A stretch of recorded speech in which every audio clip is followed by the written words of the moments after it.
네, 오늘 포커스인은 법무법인 김앤배 대표 김봉준 변호사님과 함께하는 노동법 Q&A 두 번째 시간입니다. 안녕하세요. 안녕하세요. 네, 지난번에 부당행위, 부당해고에 대해서 같이 이야기를 나눴는데요. 부당행위에 대해서는 어떤 것들이 있는지, 부당행위 이외에는 어떤 것들이 있는지에 대해서 질문을 하려고 해요. 말씀해 주시겠어요? 부당행위라는 것에 대해서 제가 저번 때 잠깐 말씀드렸듯이 부당행위가 이거는 너무 불공평하다라는 말이 아니라고 말씀을 드렸죠. 오늘은 무슨 말씀을 드리려면은 해고를 당했는데 그 해고의 사유가 무슨 뭐 인종차별이다, 그 성적인 문제, 그러니까 남자냐 여자냐 그런 문제가 아니고 다른 것들이 있을 수가 있어요. 즉 retaliatory action이라고 해가지고 제가 뭔가 이 사무실에 돌아가는 일들에 대해서 잘못된 걸 찾았어요. 이게 불법 행위가 될 수가 있고 아니면 어떤 한 사람이 잘못을 굉장히 크게 저지르고 있는 것을 알아서 그걸 리포트를 했어요. 그 상사에게. 그 리포트 자체를 굉장히 나쁘게 생각해서 해고를 할 수가 있습니다. 아니면 뭐 자기의 컴펜세이션을 줄이든지 아니면 일을 못하게 해서 자기의 그 일에서 진행하는 뭐 예를 들어서 10가지 일을 하는데 갑자기 4가지로 줄였다든지라고 하는 행위를 회사에서 일을 할 수가 있어요. 또한 어떤 때는 여러분들 많이 아시겠지만 성희롱. 이게 성희롱이라는 게 뭐 가서 찝쩍대면서 성희롱을 한 게 아니라 성희롱에 대한 그 주변 상황을 이렇게 만들어 놓는 거예요. 근데 그 성희롱이라는 데는 그 주변 상황을 그냥 성적인 희롱만이 아니고 그냥 희롱 후 어떻게 보면 harassment가 될 수가 있습니다. 굉장히 내가 일을 할 적에 피곤하고 힘들고 뭔가 이런 상황에서 일을 도저히 할 수 없다라는 상황에 대한 environment를 허락을 하는 거예요. 그래서 할 수 없이 나올 수밖에 없는 그런 상황을 만들 수가 있고 또한 어떤 때는 이제 우리가 이 많은 법들이 있는데 그 법들이 노동법에서 그 엠플로이어가 고용주가 너무 복잡하니까 그럼 이 사람은 나하고 그 엠플로이어하고 엠플로이의 릴레이션십이 아닌 여러분들 많이 아시겠지만 independent contractor 그러니까 들어와 가지고 저하고 subcontractor식으로 와서 그냥 저희들이 W2인가 W4를 1099을 주면서 나하고는 그냥 나는 고용주가 아니라 당신의 비즈니스하고 서비스를 제가 이용을 합니다. 라고 하는 계약서를 만들어서 하는 프리랜서랑은 또 다른 거의 비슷한 생각을 하시면 돼요. 그런 종류를 하는 거예요. 즉 나의 직원으로서 일을 하지만 직원이 아닙니다. 하여 당신과 나의 관계는 그냥 여기서 끝나는 겁니다. 비즈니스와 비즈니스로. 고용주와 고용인이 아닌. 이런 mischaracterization을 할 적에 모든 것이 불법으로 진행이 될 수가 있어요. 소송 시효를 놓쳤을 경우에는 어떻게 하면 좋을까요? 큰일 나죠. 300일이 될 수가 있고 2년이 될 수가 있고 1년이 될 수가 있고 그 시효기간이라는 게 무엇이냐면 자기가 이거에 대한 뭐 나쁜 행위를 부당 행위를 당해서 뭐 그 부당 해고를 당했다든지 아니면 자기가 도대체 일을 못하게 돼서 나왔다든지 했었을 적에 그 당한 그 날짜부터 자기가 사건을 그 개혁을 해야 되겠죠. 시작을 할 수 있는 요 시간이 굉장히 시효기간이라고 해요.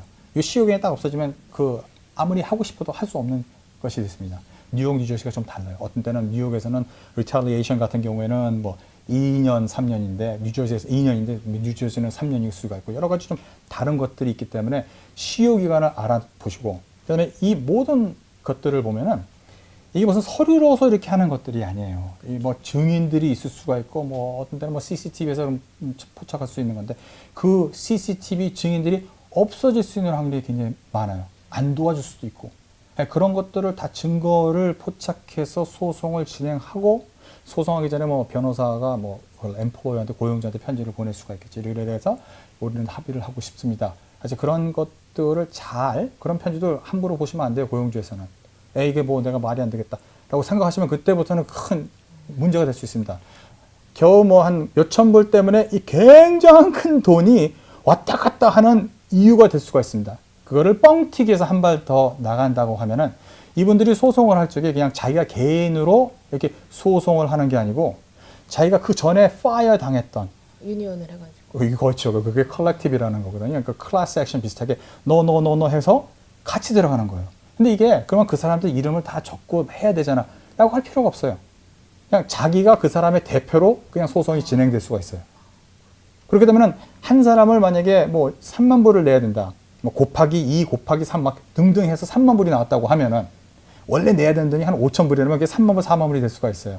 곱하기 20만 하더라도 이 금액이 이상하게 굉장히 빨리 늘어나는 거예요. 그렇다면 이렇게 소송이 진행됐는데 고용주의 입장에서 이 소송이 진행됐을 때 고용주로서 해야 되는 게 있다면 어떤 게 있을까요? 일단 소송이 진행이 된 상황에서는 상당히 고용주 쪽에서 할 일들은 굉장히 이 리미티드 돼 있습니다. 소송이 한번 시작이 되면은 사실 질 수 있는 확률이 이길 수 있는 확률보다 어떤 케이스를 막론하곤 훨씬 많습니다. 고용주 쪽에서는. 그러니까 소송을 안 받기 위해서 무엇을 해야 되느냐. 일단 1. 고용주는 자기가 그 어떤 리포트를 받아요. 이 사람이 저를 키롱을 했습니다. 이런 상황이 너무 이상해요. 뭐 이런 잡지가 나와 있어서 이런 데서 일을 못 하겠어요. 라고 했을 적에 웃기지 마 라고 덮어둘 게 아니고 즉각 거기에 대한 그 리액션이 있어야 돼요. 그래? 누가 무슨 말을 했어? 데려와서 인터뷰를 해야 되고 인터뷰하는 상황에서 이것이 만약에 무슨 자기가 봤을 때 일을 안 해야 된다고 하면은 뭐 레프리맨드를 뭐 야단을 쳐든지 뭐 더 샐러리를 줄이든지 뭐 나오지 못하게 여기에 액션을 보여줘야 돼요. 왜? 고용주가 잘못을 안 했다 하더라도 자기 밑에 있는 뭐 예를 들어 매니저가 잘못해서 이 사람이 매니저만을 소송을 하려고 하다가 고용주가 아무런 것들을 안 했다는 걸 아면은 그래서 그걸 허락을 해서 그것이 다시 리피트가 된다고 하면 고용주까지 소송을 당할 수 있습니다. 고용주 측에는 자기는 대응을 했다라는 걸 보여주는 게 중요하겠네요. 그렇죠. 그러니까 내가 그거를 이해를 했고 그다음에 이거에 대해서 이렇게 처리를 했습니다. 그거에 대한 모든 그 서류와 그 증거물을 남겨야 되겠고 그거를 통해서 어느 정도 자기들이 미팅을 하면서 이렇게 하지 맙시다 하면 안 됩니다. 그러니까 고용주 쪽으로는 최선을 다했다는 것을 보여주셔야 돼요.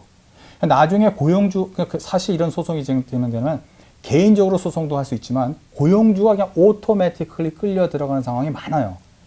나는 몰랐는데 주인은 아무것도 몰랐는데 밑에 있는 과장과 부장이 잘못해가지고 끌려드는 수가 있거든요.